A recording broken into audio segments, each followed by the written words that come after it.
Hello, my name is Azure Lila. I am a level 1 sommelier. I'm also an artist, I'm a musician, I'm a pole dancer, I wear many hats. Today I'm going to try a pink wine. It is the Rosé d'Anjou. It is made with the Gamay and the Gros Loup grapes.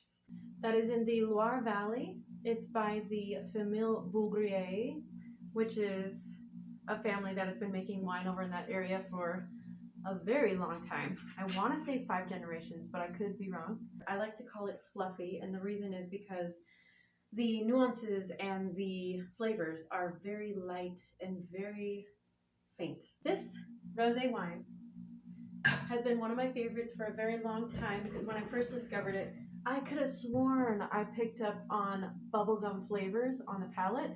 I thought I was tripping out. I did it again. I was like, bubblegum, I swear it's bubblegum. Third time, I got it again. Now, that was like 2 years ago. Let's try it again and see if we get bubblegum. It is a very gorgeous pink salmon color. It's amazing and I love it. The nose is very light, reserved. It's shy. I don't get much fruit on the nose. I get a tiny bit of the funky apricot. It smells like flowers. There's a musky, funky smell, which I love. I get this sort of metallic note, like metal, little bit, and that could be from the tools that the winemaker used, or if it were aged in like steel vats. I don't exactly know what it was aged in, to be honest, and I don't know if it was even aged. It's rosé, so funky fruit, apricot, peach, mango, melon, grapefruity. It's not the nose I expected. I actually was expecting strawberry, but I'm getting more of those tangy ones like grapefruit, peachy, like flower, also like ribbon. It's so weird. How am I getting ribbon? Let's try it.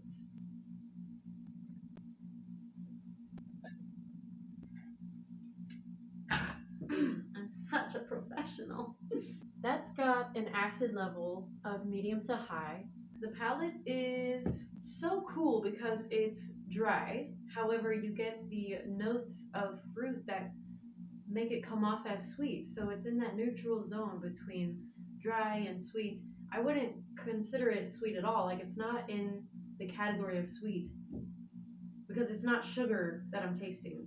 It's more just like a flavor of fruit. And I am getting that raspberry, strawberry, cherry, as well as a really unique texture that is the texture is so light to medium with like flower petal sort of smoothness.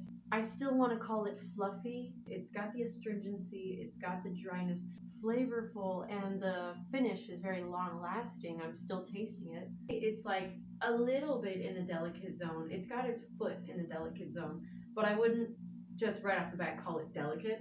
It's not like that. It's more a little bit zesty. I think it still has that bubblegum to it, as long as I'm looking for it. It's not the first thing you get. It's not like you taste this wine and you're like, oh my god, pink bubblegum. But if you're looking for bubblegum and you pay attention, you do get some of that. It's just a reminder of sweetness. It's not actual sweetness, but it reminds me of sweet stuff. It reminds me of that bubblegum and of like a candy, like a strawberry candy or a cherry candy. That makes me really love it. Like I would love to take it with me on a date because it's a very flirty wine. Like it's very pink is a flirty color, first of all, and it's just got this likable way about it that can be paired with so many foods. I definitely wouldn't want to pair it with steak. Nothing too heavy. I would pair it with chicken and turkey and something light, especially fish, salmon. It would go great. You could pair it with something super sweet, like a dessert, or you can go the other direction and pair it with something very spicy and peppery, like a spiced rice or something. I would actually also love it with something green, very leafy stuff like salads, charcuterie stuff. It would go great with some of those like crackers. And I need to get way more specific with my crackers.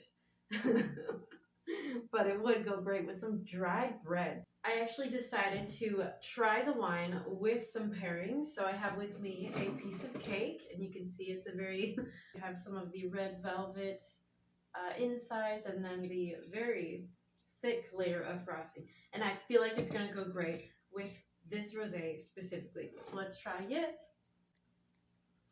Just imagining, oh, it's casual, I'm at dinner, we're eating, blah, blah, blah. That is so good. That is so good.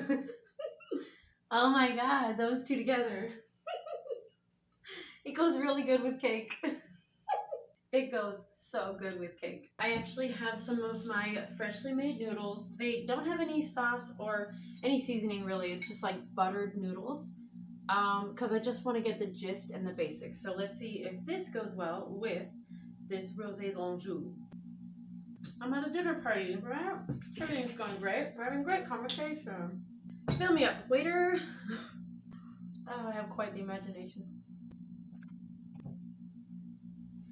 Yeah, it's not really a win. I don't like it. Let's try something else. I'm gonna get an orange that I am going to pair with the rosé and see how well it pairs.